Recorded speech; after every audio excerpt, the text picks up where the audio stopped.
Okay, can you hear me? It's a little, I don't have a tie. This is a problem, I guess. Thank you all for sticking with this. I can be very brief and to the point because I don't have much time left since Mike talked too long, right? But I want to thank you all for being here, and I want to acknowledge my co-author on this, Amy Asmus with Asmus Farms. Yeah, she's sitting there in the back. I do the short straw, so I'm up here speaking with you this afternoon.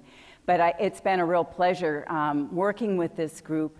And just as a segue into what I want to say this afternoon, working with Amy and the long conversations we've had on this topic and listening to all of our colleagues on in this work group and listening to others of you as we've had discussions around the issue of education, I have probably learned more than I'm going to be able to share with you this afternoon. And so I think that that's probably my bottom line in terms of my message, is that we have to listen to each other and we have to learn from each other if we're going to be successful in dealing with the issue of herbicide resistance management.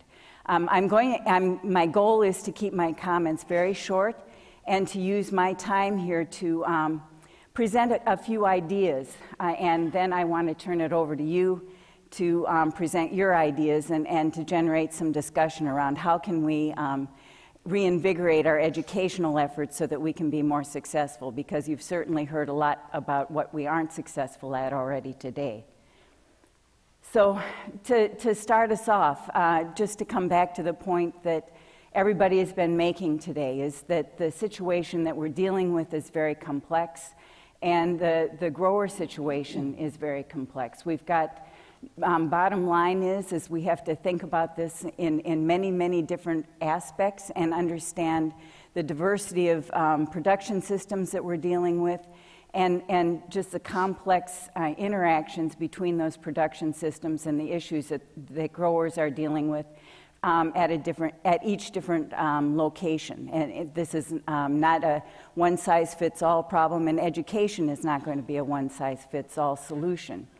But I think in order to start getting at the idea of education, we really need to recognize that the producers have the intimate knowledge of their operations. They are the ones who know what their fields are like, what their situation is like, and we really need to take the opportunity to step back and have open up a real clear communication among ourselves to really understand the problems that they're dealing with and to develop the solutions.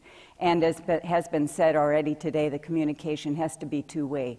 We have to listen to each other as well as speak clearly to each other. And I think that leads us to one of the hurdles that our growers face, is that many times they have access to all kinds of information. From the coffee shop to the internet to the person down the street. And so how do they sort through all these sources of information?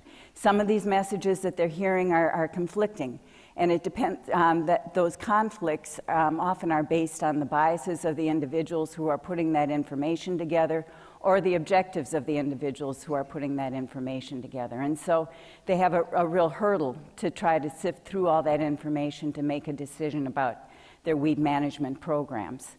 So based on that,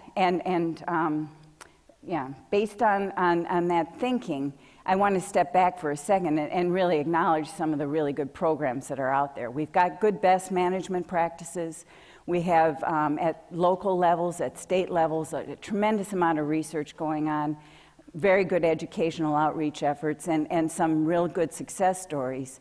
But even within those success stories, you hear a word of caution from the people who are delivering them, that those successes are not necessarily sustainable. And this brings me to the next slide, which is a re-emphasis from what David said this morning, what Steve said this afternoon, is that something that we're doing is not working, because the problem of continuing weed evolution to become resistant to the herbicides that we're using and the practices continues on. And so something is not working right in terms of how we are delivering our messages and how they're being received. And so I think that we need to really step back and think about it more seriously.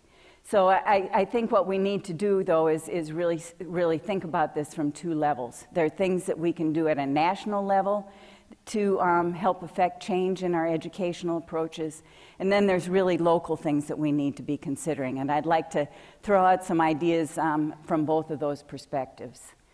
First of all, this action item is number one that came out of the stakeholder meeting that we held last September. One of the things that's absolutely critical in order to be able to address that problem of mixed messages at the grower level is the fact that we have to have credible science-based information that's available to all people, and that we really need to work on making our message consistent and science-based. Okay, so thinking about that, I'd like to pose a question to all of you, and I'd like you to get your clickers out. And should WSSA coordinate any programs to identify consistent messaging of herbicide-resistant management programs that would serve all commodities, including aquatics and non-crop environments, basically being non-crop specific? Your choices are branded marketing programs for herbicide resistance management. That would be creating a new branded program. Number two would be a program to endorse good marketing programs that are already in place. Number three would be endorsement for advisors trained in resistance management. Four would be all of the above. Five would be none of the above. So please register your thoughts, and we'll look and see what you say.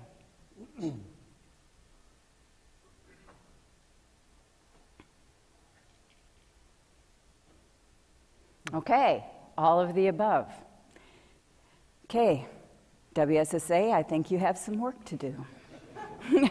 Thank you for your thoughts. Keep this in mind as we get to the end of my comments, and I'll look forward to your thoughts on how we can proceed on this.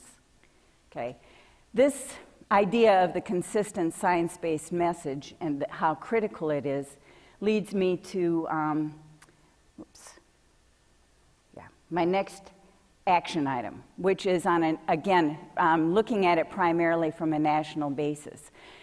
Because we need consistent messaging, if we can achieve consistent messaging, one of the things then that's very important to have in place is certification programs and training for anybody who is providing advice to growers on herbicide resistance management. That's our call to action for you to consider. And I'd like to break that down a little bit more specifically into three more specific actions. Number one would be to establish partnerships to include herbicide resistance management training materials by groups that offer certification or training. There's a lot of different certification programs out there. There's the Certified Crop Advisor program. There's pesticide applicator licensing. There's a number of other different certification programs that are in place. I think the challenge, and this is a challenge to weed scientists, speaking as a weed scientist, I think that there's a challenge to us in our discipline to partner with these groups that are offering the certification programs, to offer our expertise to help develop herbicide resistance materials that can be included in those certification programs, and expand their licensing so that the individuals who have certification can say that they are trained in herbicide resistance management. There's a very good example of a partnership that is being explored between the International Certified Crop Advisor Program and the NAICC, the Independent Crop Consultants, through the Agronomy Society of America, and also having conversations with NRCS to try to develop specializations within the Certified Applicator Program for IPM specialties. And so within that would be the potential to have a herbicide resistance component so that CCAs can say they have specialization in that area. I think that if this can move forward, this would be a wonderful example for the rest of us about how to develop some of these certification programs. And I'd like to challenge the other certification programs to think about how you can partner with weed scientists to develop those same kinds of training materials so that individuals certified can have that specialization as well and can provide good advice to growers. I think the challenge to the weed scientists, though, would be the fact that they would need to develop two types of materials. First would be materials that individuals who are going for their first certification, that they would have training materials to introduce them to the subject matter. And then there would be the challenge of ongoing training materials that are updated on a regular basis for the continuing education credits. So I think there's a big job out there, but I think that it's one that could be achievable and that we really need to consider carefully. The second point here is to establish partnerships to develop a web portal for reviewed science-based materials. Again, this goes back to the idea that we need to have credible information so that anybody who's accessing it knows that that information is science-based and the best of our knowledge to date. And so I think that the challenge would be for WSSA to either establish or partner with others to establish a web portal where first and foremost they would have a set of review criteria that has been agreed upon, that anything that goes on that web portal has been through this review process, and so any individual accessing that information knows that that information is the best that we have. And so I think that that's another challenge to us that we really need to consider acting on. And because if we don't have good science, if we don't have good information, how can we develop good educational programs? And then our third proposed action is to establish partnerships throughout the industry, public-private partnerships to train all of the advisors throughout the industry. So those are some pieces for thought as we move forward and as we get into the discussion sections. So I have another question for you based on this, I think. Yes, my next question that I'd like you to vote on is, what is your primary source of information for herbicide resistance management? University Extension, certified advisors and retailers, manufacturers, internet, or other. So please vote and let's see what you think. And this is your primary source.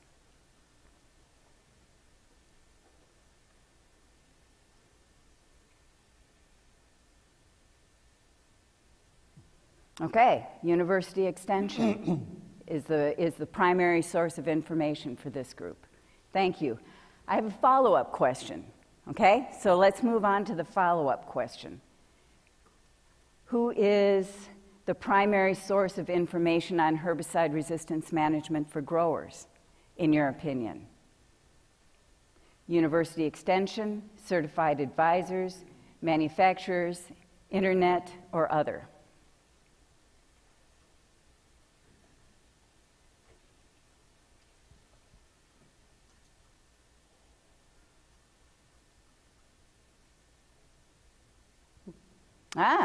Certified advisors and retailers.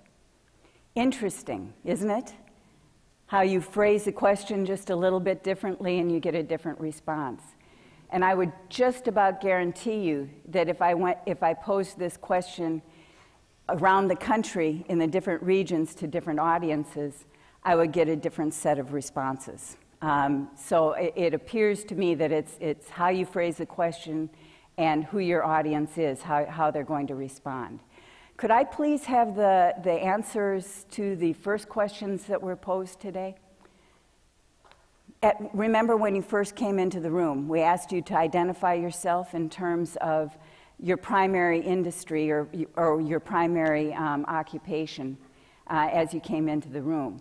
Please look, I'd like you to notice, see if I can not black out the screen. Only 18% of you said you were educators. Okay? Most of you said that you have another occupation. Could we pull this slide down, please, so I can go to the next slide? Okay. I'd like to pose that we're all educators. I think that every one of us in this room has a responsibility and has an opportunity to be an educator. We're all knowledgeable, we all have different expertise, but I do believe that we are all part of the educational process, and we all have a role and a responsibility in the educational process. So this kind of takes me into the next step, is how do we think about this more at a local level, rather than, this was at a national level, now I'm drilling down locally. And I think if you look at what I've got listed here, these are basically the topics that we've been talking about all day long. We're talking about how we have the need to understand the audience that we're dealing with, and how absolutely critical communication is in order to be able to be effective and develop our solutions. We talked about communities. Who is the community of advisors for growers in different areas of the country, how that changes, how diverse those communities are, and how we don't know enough about them. We just finished talking about how important the use of all the technologies that are available is going to be to growers as they deal with herbicide resistance problems. And I think that one of the things is that you've got all these best management practices that have been written up and are being talked about, but how do you adapt those to the local conditions that you're dealing with? Then the economics that George talked about. How does that come into play, and how do you bring that into the message that you're developing for the growers? So I'd like to suggest that we have some local action items as well, that we need to challenge our colleagues at the local level. First of all, to come back to some of our other action items, I think that all advisors need to acquire and document training in herbicide resistance management. If they aren't trained, if they don't understand the problem and don't understand the potential solutions, how can they provide advice to the growers? Secondly, they'll use the science-based information that we're going to have available to us. Third, we feel very strongly that the production community as a whole, and that's going to be a different group of individuals, right, depending on what your local issues are and location is. But that group needs to collaborate to adapt the best management practices that best fit those local production systems. And that local community, you probably need to think about it even more broadly than what we've talked about today. It needs to include the land managers, particularly for those areas where farms are mostly rented, where acres are mostly rented in order to be able to grow crops. Those land managers and absentee landlords are absolutely critical components of that community, as are the retailers, the individuals who control the money, who lend money, and the bankers and those individuals who manage the money in the systems. Those are also very important components of these local communities. And then the fourth point I want to make is that economists and extension specialists need to work together to adapt the economic information, the cost-benefit information that we've got to that local production system, so growers have good information in order to make their decisions. So my challenge to you now, and I'd like to throw it open to you to register your thoughts, but what is your role and obligation in education and outreach? Within the things that you do, what's your educational role? Who is your community and your collaborators, and how can you improve your message? So with that, thank you, and I throw the floor open for your ideas.